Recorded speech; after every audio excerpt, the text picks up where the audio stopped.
ငကိုတွေကကားမောင်းတာခြေမငိန်တဲ့လူသားဒီ EV ကိုမောင်းရင်လိုက်စီးရဲ့လူတွေဘွားတော့ခွတ်ထိုးခွက်လန်အန်ဖို့ပဲရှိတယ်ဂျပန်ကား crazy တွေဆိုရင်တော့ဒီကောင်ကိုကြိုက်ကောင်းကြိုက်လိမ့်မယ်ဒီကောင်ကနည်းနည်းစီးစီးပိုင်ပိုင်ဘယ်လိုလဲနည်းနည်းကြက်တယ်ကွာစီးစီးပိုင်ပိုင်လေးဆိုတဲ့သဘောဂျပန်ကားရဲ့နည်းနည်း feeling ကတော့တူတယ်ပေါ့နော်အားလုံးပဲမင်္ဂလာပါကျွန်တော်ဒီနေ့ဒီဗီဒီယိုလေးမှာတော့ကျွန်တော်နောက်က Jaguar 5 EV ကို review လုပ်ပေးသွားမှာပဲဖြစ်ပါတယ်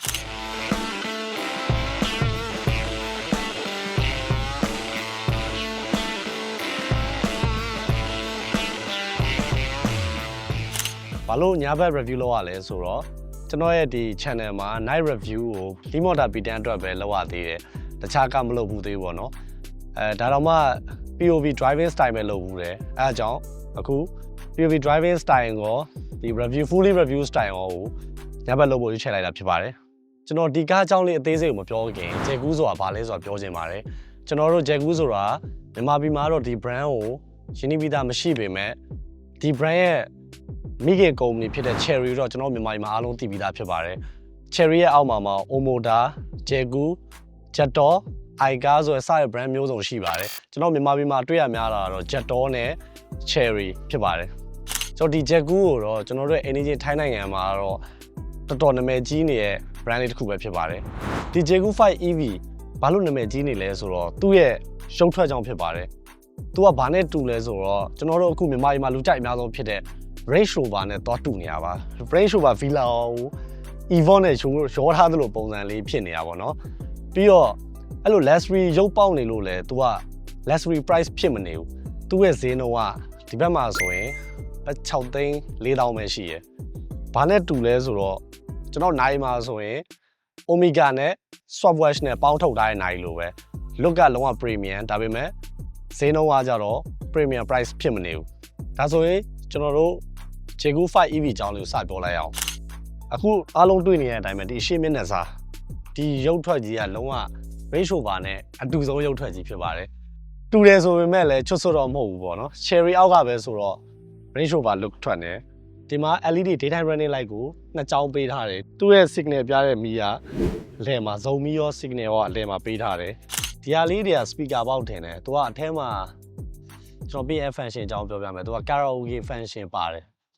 အဲကောင်ကားအပြင် speaker ထင်တယ်ဒီမှာကင်မရာသူ့ရဲ့ကင်မရာက360 မုံတော့940 degree စနစ်ဒီမှာတစ်လုံးပါတယ်ဘေး TV မှာတစ်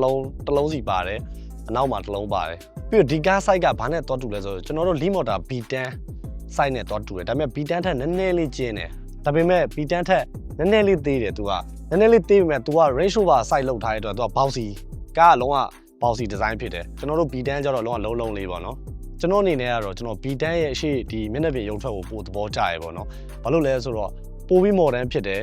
ပိုပြီးလှတယ်ကြည့်ရတာလုံးဝမရိုးဘူးပေါ့ဒါကြတော့ကျွန်တော်မြင်မှုနေကြကားတွေရဲ့ design ပုံစံမျိုးဖြစ်နေတယ်နည်းနည်းလေးရိုးတယ်ဒီဘက်မှာဆိုအခုတွေ့ရတဲ့အတိုင်းပဲဒီမှာ LED tag လို့ပြောဒီဘေးဘက်မှာတော့ဘာမှ tree တူတော့အများကြီးမပါဘူးဘက်မှန်မှာမီးပါမယ် signal light ဘက်မှန်မှာမြင်ရမယ်သူ့ရဲ့ဘက်မှန်ကလည်းတော်တော်ကြီးရကြည့်လို့ကောင်းတယ်ဒီမှာသူ့ရဲ့ aerodynamic line ဟိုနောက်တစ်ချောင်းပါမယ်အောက်မှာပါမယ်ပေါ့နော်ဘိန်းကိုကြည့်မယ်ဆိုလည်းသူ့ဘိန်း size က23555 R18 tire ဖြစ်ပါတယ်သူ့ကား size နဲ့ဆိုရင်တော့မစုံကြီးရလို့ပဲပြောလို့ရတယ်ပေါ့နော်မိုက်ပါတယ်ဒီမှာဒီကားတွေကတော့ပုံမှန်ထုံးစံအတိုင်းပဲပေါ့နော်ရှေ့ဘိန်းနောက်ဘိန်းက size တူတူပဲ Limoda မှာလို့မဟုတ်ဘူး Limoda B10 မှာကနောက်ဘိန်းကရှေ့ဘိန်းထက်ပိုကြီးရပေါ့နော်ပြတ်ပိုကျဲတယ်ဒီမှာပြောဖို့တစ်ခုရှိခဲ့တာဒီကားတွေက roof rail ပါတယ်ကားကိုလုံးဝ roof rail ပါတယ်လုံးဝကားတစ်စီးလုံးကိုနည်းလို့ရတယ်တော်တော်ခိုင်တဲ့ roof rail ပါပါတယ်ပရင်းမောက်တွေဒီပေါင်တွေကတော့ပုံမှန်ပါပဲ plastic ဒီအနောက်မှန်ကြီးပါမယ်ဒီကားမှာလုံးဝ Range Rover နဲ့အတူဆုံးနေရဒီလိုနေရပဲဒီကားကို45လောက်ကြည့်ဒီအားကြီးကလုံးဝ Range Rover Villa size ကြီးအရန်တူတယ် Villa နဲ့ B10 ထက်အားသာသွားတာနောက်မှာ Viper တုပ်ပါတာ B10 မှာက Viper မပါလာဘူးမပါတဲ့အတွက်ဘာဆိုးကျိုးရှိလဲဆိုတော့ကျွန်တော်တို့ highway သွားတဲ့ချိန်တို့မိုးရမ်းရွာတဲ့ချိန်ကျရင်အနောက်ကရင်ငွေတွေအကုန်ရှိုက်ပြီးမှလုံးဝဒီအနောက်ကိုလုံးဝမမြင်ရအောင်ကျွန်တော်ဒီအနောက်ကြီးမှန်ကနေလုံးဝမမြင်ရတော့ဘူးကားရက်ပြီးတုတ်လဲခဏပဲနှစ်လိမ့်သုံးလိမ့်လိမ့်ပြီးသွားရင်ပြန်ပြေသွားတယ်ဒီမှာတော့အဲ့လိုမဖြစ်ဘူးဒီတော့နောက် wiper ကိုဒီ spoiler အောက်မှာမြုပ်ပေးထားတယ်ဖျောက်ပေးထားတယ်လုံးဝ Range Rover design ပဲအဲ့ဒါလေးကတော့မိုက်ပါတယ် ပြီးတော့ဒီနောက်မှာသူ့ရဲ့ Jaguar ဆိုတဲ့ brand ကြီးကိုတစ်လုံးချင်းနေရေးပေးထားတဲ့ Range Rover design တိုင်းပဲဒီဘက်မှာသူ့ရဲ့ batch Jaguar J5 ဒီမှာ EV သူ့ရဲ့ median အထာလေးကလည်းအနောက်မှာဆိုကျွန်တော်တို့တွေ့နေကြကားတွေပုံစံပါပဲ trade to ပြောင်းလဲသွားမှမရှိဘူးဒါပေမဲ့ကျွန်တော်အနေနဲ့တော့ဒီ median ကတော့ model အရင်မဖြစ်ဘူးလို့ထင်တယ်ပေါ့နော်ဒီခေတ် EV တွေအကုန်လုံးက median တွေနဲ့အလန်းကြီးတွေဖြစ်နေတာဒီမှာအခုကသူကဒီမီလီကဒီလောက်ပဲပေးရဆိုတော့ကျွန်တော်တော့တိတ်မကြိုက်ဘူးခုနပြောဖို့ကြံခဲ့လို့သူ့ရဲ့ဒီတကားလက်ကင်တွေလည်းကျွန်တော်တို့ပုံမှန်ကားတကားလက်ကင်တွေအတိုင်းပဲဘာမှပြောင်းလဲသွားမှုမရှိဘူးကျွန်တော်တို့အရင်မြင်နေကြအရင်ကားတွေရဲ့ခေအောင်လက်ကင်ဒီဇိုင်းပုံစံပဲအခုလိုမျိုးB10 လိုမျိုးဘယ်လိုလဲ flash door handle မဟုတ်ဘူး flash door ဆိုပေမဲ့မော်တာနဲ့တော့မဟုတ်ဘူးပေါ့ B10 တခြားကားတွေကတော့မော်တာနဲ့ပေါ့ဒါလေးကိုလည်းကျွန်တော်မကြိုက်ဘူးချာခြင်းပေါ့ဒီကောတော့ထိုင်းနိုင်ငံကားဖြစ်တဲ့အတွက်သူရဲ့ CCS2 နဲ့ပဲပေါ့နော်ဒီမှာဒီမှာတော့ပြန်ပိတ်ချင်လည်းခလုတ်လေးနေလိုက်အောင်ပါအဲ့လေကတော့အရင်မိုက်တယ်ဒီတန်းမှာဒီလိုလက်နဲ့ပိတ်လက်နဲ့ဖွင့်အော်တိုမရအောင် manual လောက်อ่ะဒီကောင်မော်တာလေးနဲ့တစ်ချက်နှိပ်လိုက်ရုံပဲအဲ့ဒါလေးကတော့တော်တော်မိုက်တယ်ကျွန်တော်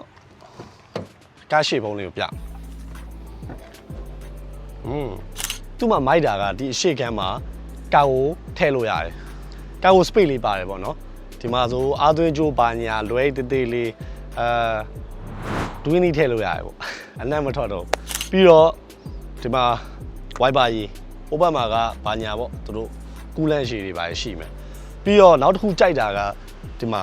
hydraulic နဲ့ဖြစ်သွားမယ်ကျွန်တော်တို့လက်နဲ့ဟိုအရင်ခက်ကလို့ B10 လို့မျိုးကျွန်တော် B10 မှာဆိုဖွင့်ပြီးသူတို့တောက်ကြီးထောက်ရပြီးတော့ဒီအရှိဟောင်းလောက်ပေါက်ကြီးဘာမှလုံးလို့မရအောင်ဒီမှာဆိုရင်အရှိကမ်းမှာကာကို space လေးထည့်ပေးတာတော့ကျွန်တော်တို့တော်တော်အဆင်ပြေကျွန်တော်ကတော့ကြိုက်ပါတယ်ပြီးတော့ဒီကားမှာအရန်မိုက်တဲ့ safety feature တစ်ခုပါတယ်လာကြည့်လိုက်လားဒီအဖုံးလေးတွေ့လားအထက်မှာဒီမှာ12 volt battery ဟိုးမှာတွေ့လားဟိုးမှာလိမ်မော်ရောင်လေးနဲ့အဲ့လိမ်မော်ရောင်ကြိုးလေးကကျွန်တော်တို့ကားကိုဥပမာ accident ဖြစ်တာတို့တခုဖြစ်တာတို့ကြာရင်တစည်းလုံးကို electrical cut off လုပ်တဲ့ကြိုးလေးဖြစ်တယ်လုံးဝ emergency ကိုဘာလုံးဝမှမသိဘူးစက်ဖုံးဖွင့်ပြီးဒါဆွဲဖြုတ်ပြီးအဲ့ကောင်အဲ့ကြိုးကကြီးနဲ့ဖြတ်လိုက်တယ်တစည်းလုံးကိုလုံးဝလက်စိတ်ကမစီးတော့ဘူးကားကလုံးဝလက်စစ်မရှိတော့တဲ့ကားဖြစ်သွားမှာပေါ့နော်ဒီကောင်းရဲ့ safety feature လေးကလုံးဝမိုက်တယ်ကျွန်တော်တို့ဒီကားမှာ Jaguar 5 EV မှာနောက်ခက်ကကို space က480လီတာဆန့်တယ်480လီတာဆန့်တဲ့တော့ကျွန်တော်တို့ Limotor B10 မှာဆိုရင်430လီတာပဲဆန့်တယ်ဒီမှာတော်တော်ကြီးပိုဆန့်တယ်ပေါ့နော်ဒါပေမဲ့ခုန်ခောက်လိုက်ရင်ကျတော့ဒီကောင်1280ပဲဆန့်တယ် Limotorက1900ဆန့်တယ်1900လီတာဆန့်တယ်ပေါ့နော်ပိုကြီးရဲ့လုံးဝတိတိတတ်တာကြီးကျွန်တော်တို့ B10 ထက်ကိုတိတိတတ်တာကြီးပိုကျယ်တယ်ပေါ့နော်နောက်ဘုံက power tailgate okay အဲ့လေးလည်းမိုက်တယ်ကဲအဲ့ဆိုကျွန်တော်တို့အထက်ဘက်ကိုသွားကြည့်လိုက်အောင်ကျွန်တော်တို့ခုနကကားကီးပုံစံလေးကိုပြဖို့မိသွားတာကားကီးလေးကသူ့ရဲ့စာလေးရေးထားတဲ့ဂျက်ကူအတွင်းခန်းကိုဝင်ချင်းမှာကျွန်တော်သဘောကျတာဒီ CR တိုင်းဒီဇိုင်းလေးပဲ CR ဒီဇိုင်းလေးကတော်တော်မိုက်တယ်ချစ်ချစ်လေးလေးရှိတယ်သူလေတာလေးတွေကလည်းတော်တော်ထူထူထဲထဲနဲ့ကောင်းကောင်းလေးချုပ်ထားရလို့ခံစားရတယ်ပေါ့ပြီးတော့ဒီအရှိ dashboard ကလည်း the soft dashboard soft ဆိုတာရှမ်မွိုင်းလည်းမဟုတ်ဘယ်လိုပြောမလဲပိတ်စအသားလေးလိုမျိုးလေးတော်တော်ဂိုင်းလို့ကောင်းတယ်ပြီးတော့ဒီမှာ armrest ပါမယ် cap holder ပါမယ်50 watt wireless charger ပါမယ်ဒီက wireless charger မှာလည်းဒီမှာသူက ventilation ပါတယ်ဆိုတော့ကားအားသွင်းနဲ့မပူတော့ဘူးပေါ့အဲ့ကောင်လေးကမိုက်တယ်50 watt ဆိုတော့လည်းကားညံတယ်ပြီးတော့ဒီကောင်ရဲ့ physical button က3ခုပါတယ်မုတ်ထိန်းတာရယ်စုံမီးရယ်ကား lock အဖွင့်ပိတ်ရယ်ပါတယ်ဒီဘေးသားလေးလည်းမိုက်ဒီဘေးမှာသုံးထားတဲ့အသားနဲ့ဒီ dashboard မှာသုံးထားတဲ့နှစ်ခုကအသားတူတူပဲအဲ့ဒါမိုက်တယ်ပြီးတော့နောက်တစ်ခုကြိုက်တာဒီ ambient light ကလုံးဝကားကိုတန်းလုံးပါညဘက်စီးရအချိန်ကျရင်လုံးဝဒီ space shade တွေကိုရောင်းနေသလိုပဲတော်တော်မိုက်တယ်ဒီကပိုကြိုက်တာဒီ CR တိုင်းဒီ CR တိုင်းမှာကတ်ထားတဲ့ဒီကောင်လေးကိုတော်တော်ကြိုက်တယ်ကျွန်တော်အရင်မိုက်တယ်ဒါပေမဲ့ထင်းထင်းသိမ့်သိမ့်မစီးရလူဆိုရင်တော့ဒီကောင်အပွန်းရဆင်းရထင်ပြီးတော်တော်ရုပ်ဆိုးစေမဲ့ပုံစံလေးပေါ့နော်ဒီမှာ CR တိုင်းမှာတော့သူ့ရဲ့ Jaguar logo ပါမယ်ဒီဘေးမှာကသူ့ရဲ့ button တွေပါမယ် voice command တွေပါလည်းရတယ်ပြီးတော့ဒီအရှိမှာက digital cluster ပါမယ်ဒီကောင် cluster တစ်ဆက်တည်းမြုပ်ထားတဲ့ပုံစံမျိုးလေးအဲ့ကောင်လေးကတော့မိုက်တယ်ပြီးတော့ infotainment screen ဒီကောင် infotainment screen ကTFT display ဆိုတော့ B10 လောက်ကြည့်လို့မကောင်းဘူးတော်တော်ကြီးဘ ဟိုအရင်ခေတ်ကျွန်တော်တရုတ်တက်ပလိုက်နေတူတယ်ဒီ test အသွားလာကလည်းနည်းနည်းလေးတော့နေပေမဲ့လက်ခံလို့တော့ရပါတယ်သုံးလို့ရတယ်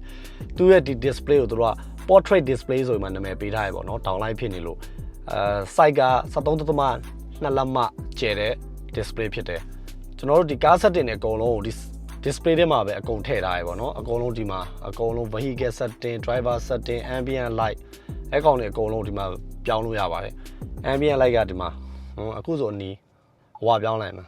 ဝါပြောင်းသွားပြီအဲကောင်လေးမိုက်တယ် sound တွေ bluetooth တွေလုံးဝတခြား EV တွေမှာပါတဲ့ setting အတိုင်းပဲပေါ့နော်ဒါတွေအကုန်လုံးကတော့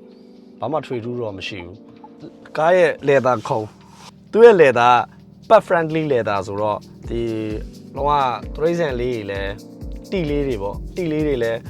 အနေမဖြစ်စေဘူးသူက leather ကောင်းတယ်လို့ပြောလို့ရတယ်ခုံတွေချုပ်တာ leather ကျိုးချုပ်တွေရောဒီ leather သားလည်းတော်တော်ထူထူထဲထဲကောင်းသုံးထားရလို့ခံစားရတယ်သူက gaming channel တော့တူပဲဒီခြုံရိုးလေးတွေကသူအပြိုင် online လေးဖောက်ထားမိုက်တယ်မသိမီးလင်းနေရလေးနဲ့တူတယ်ထိုင်ရတဲ့ခံစားချက်ကလည်းမိုက်တယ်လူကခွက်လေးထဲမှာမြုပ်နေတယ်လို့လည်းဖြစ်ပြီးမှအတွင်းကန်းကတော်တော်ကျယ်လို့လည်းခံစားရတယ်ပေါ့နော်ခုံကလည်းတော်တော်ကောင်းတယ်ဤတယ်ပြီးတော့ခုံက driver seat ရော passenger seat ရော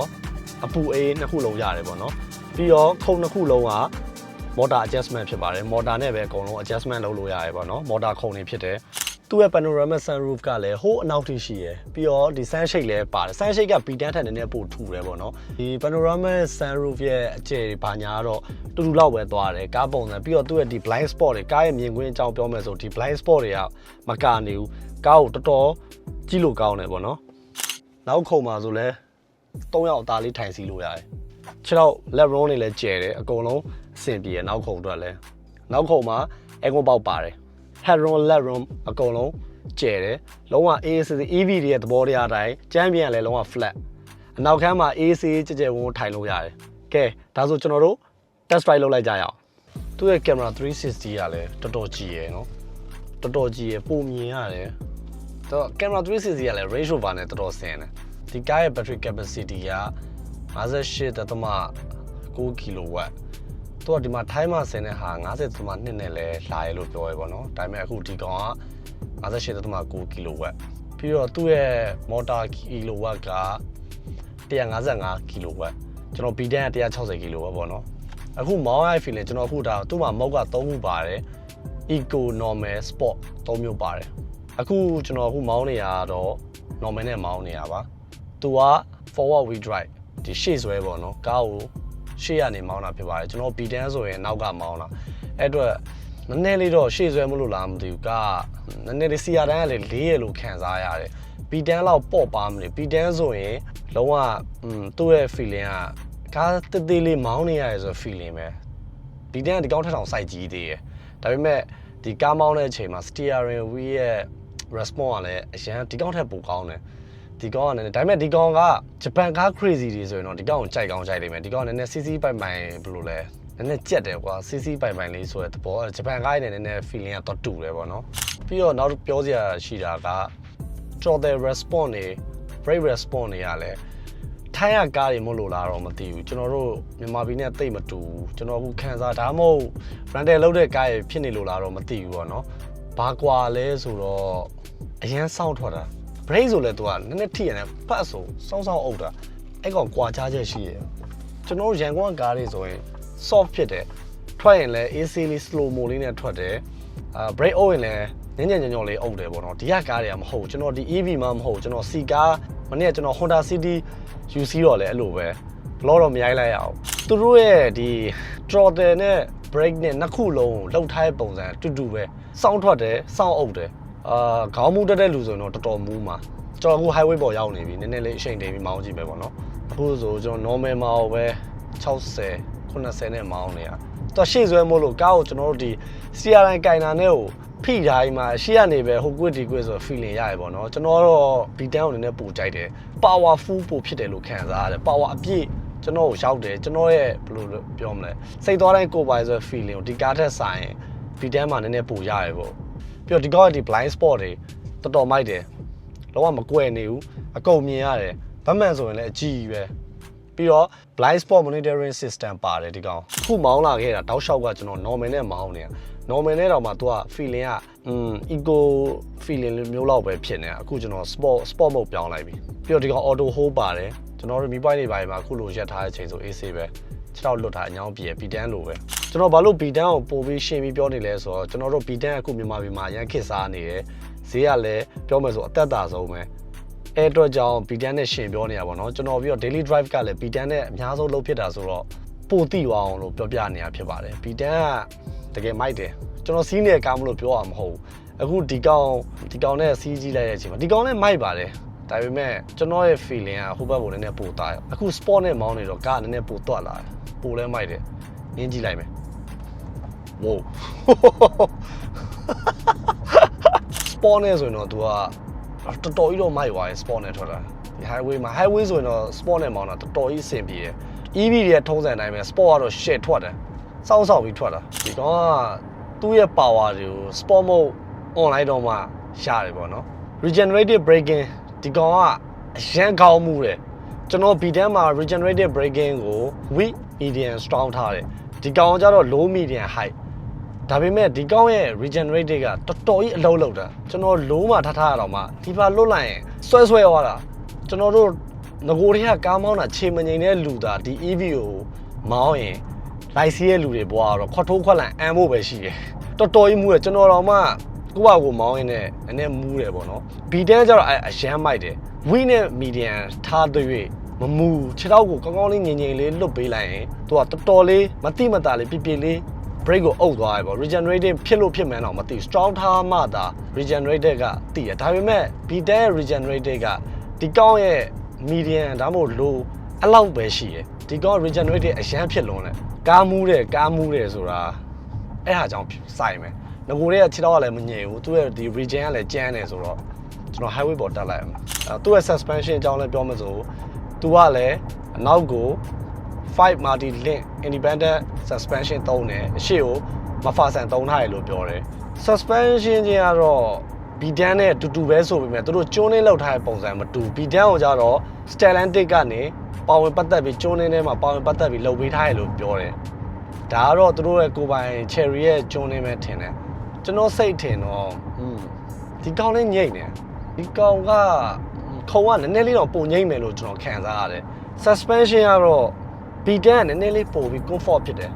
ကားမောင်းနေရတဲ့ဒီ suspension အရသာ B10 လောက်မဟုတ်ပေမဲ့ခုံကျတော့ဒီကောင်ခုံကကဲနေခုံကကျတော့ကောင်းတယ်လို့ခံစားရတယ်ခုံပေါ်မှာ B10 ကျတော့ suspension ကောင်းတယ်ဒါပေမဲ့ဒီကောင်ခုံလောက်မကောင်းလို့ခံစားရတယ် highway ကိုသွားရင်သိတာပြီးတော့ cabin noise ကလည်းဒီကားမှာ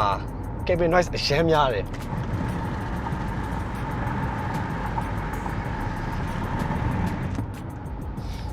တွေ့ရတိုင်းပဲ glass က acoustic glass သုံးထားရတယ်မှန်တစ်ချက်ကတ်ထားတယ်ကျွန်တော်လက်ဆက်စီလိုပုံစံလောက်ထားရဆိုပေမဲ့ noise ကျတော့ B10 က cabin noise ကိုပို short ချနိုင်တယ်အဓိကတော့ဒီကောင် wind noise ကို short နိုင်ပြီး tire noise ကိုမ short နိုင်တာဒီကားမှာ B10 မှာကျတော့ tire noise ကို short နိုင်ပြီး wind noise ကဒီကောင်ထက်ပိုကြားတယ်ဒီကောင်ဆိုအခုကျွန်တော်80 80 100လောက်မောင်းရင်တော့မှဒီအပေါ်ကဒီပရင်းပေါက်နားနေကက်ပြီးတိုးတဲ့အတန်ကိုမကြောက်ဘူးဒါပေမဲ့အောက်က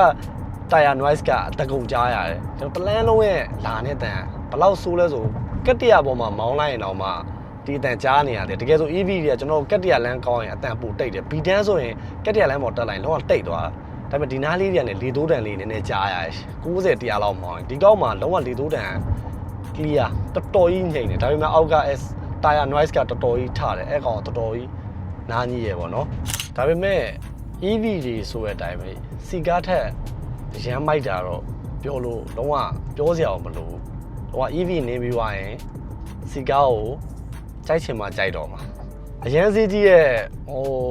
BMW တို့ဘာလို့နဲ့ BMW တောင်မှအသိမှာ2026 model တို့ဘာလို့နဲ့တော့မရှင်နဲ့ပေါ့သူ့ရဲ့ quality ဈေးတန်းတူထဲမှာရှင်ကြည့်လိုက်ရင်လုံးဝရှင်းလို့မရဘူးနင်းဘူးရဲ့လူဆိုသိလိမ့်မယ်ပြီးတော့ charging စနစ်ဒီကောင်ကသူ့ရဲ့ charging စနစ်ကDC မှာတော့မှ80 watt ပဲရတယ်ကျွန်တော်တို့ lead motor B10 က168 watt ဒီကောင်က2ဆလောက်မြန်တယ်ဒီကောင်အားသွင်းမဲ့ဆိုရင်နည်းနည်းတော့ကြာမှာပေါ့ lead motor B10 ကတနာရီဆိုဒီကောင်က2ဆဆိုတော့2နာရီလောက်ကြာမှာအဲ့လိုပဲတွက်လို့ရတယ်ပေါ့နော်80 watt နဲ့168 kW နဲ့အများကြီးกว่าတယ်ပြီးတော့ဒီကားကသူကြော်ညာထားတာရော တခြားလူတွေ test drive လုပ်တာရော0 to 100ကို7 second နဲ့ရောက်တယ်လို့ပြောထားတယ်เนาะအဲဆိုတော့ဒီကောင် V10 နဲ့တူတူပဲဒီကောင်155 kW မော်တာဆိုပေမဲ့ V10 နဲ့တူတူပဲဆိုတော့မဆိုးပါဘူးဒီကားကဘလို့လူတွေအတွက်တင့်တော်လဲဆိုတော့တချို့ရှိရလေ EV လဲစီးကျင်တယ်ဒါပေမဲ့အဲ့လိုမျိုး EV ဆန်နေရာမျိုးကိုလည်းမကြိုက်ဘူးစီကား feeling ရကျင်တယ်ဆိုတဲ့လူတွေအတွက်ဒီကားလေးကအဆင်ပြေမယ်လို့ထင်တယ်အဲ့လိုစီကား feeling vibe ရတဲ့ကားနောက်တစ်စီးရှိသေးရဲ့အဲ့ကောင် MG S5 EV အဲ့ကောင်လည်းဝင်ထိုင်လိုက်ရင်စီကားနဲ့ပိုစင်တယ် EV မောင်းနေရပြီစီကားဖြစ်တဲ့ကားပဲအဲ့ကောင်လည်းအခုဒီကားလည်း JQ 5 EV ကလည်းအဲ့ထုံးလေး၎င်းမယ်ကားကိုမောင်းနေတဲ့အချိန်ရောစီးနေတဲ့အချိန်ရောလုံးဝဒီကားတစ်စီးကိုစီးနေရတယ်မောင်းနေရတယ်ဆိုတော့ feeling လေးရတယ်ပေါ့နော်ကဲဒါဆိုရင်ဗီဒီယိုလေးကိုဆုံးသက်လိုက်ကြရအောင်ဒီဗီဒီယိုလေးရဲ့ကျင်းချုပ်ကိုပြောရရင်ဒီကားကဘယ်သူတွေအတွက်လဲဘယ်လိုလူမျိုးတွေကြိုက်မလဲဘယ်သူတွေကဝယ်တင်လဲကျွန်တော်အနေနဲ့ကတော့ဒီကားကကားချစ်သူတွေရဲ့ short list ထဲမှာထည့်ထားတဲ့ကားတစ်စင်းလို့ထင်ပါတယ်ဘာလို့လဲဆိုတော့သူ့ရဲ့ design သူ့ရဲ့ price နဲ့သူ့ရဲ့ driving performance တွေကြောင့်ဒီဈေးတန်းမှာလုံးဝတန်အောင်တန်တဲ့ကားတစ်စီးဖြစ်မယ်လို့ကျွန်တော်ထင်ပါတယ်ကဲကားချစ်သူပရိသတ်တွေရောဘယ်လိုမြင်လဲသိချင်တာလေးကိုကျွန်တော် channel comment မှာမြင်မြတ်တော့လို့ရပါတယ်ကျွန်တော်ကတော့ Neo Auto Vlog က video ပါနောက်ဗီဒီယိုမှာပြန်တွေ့မယ်ဟုတ်လား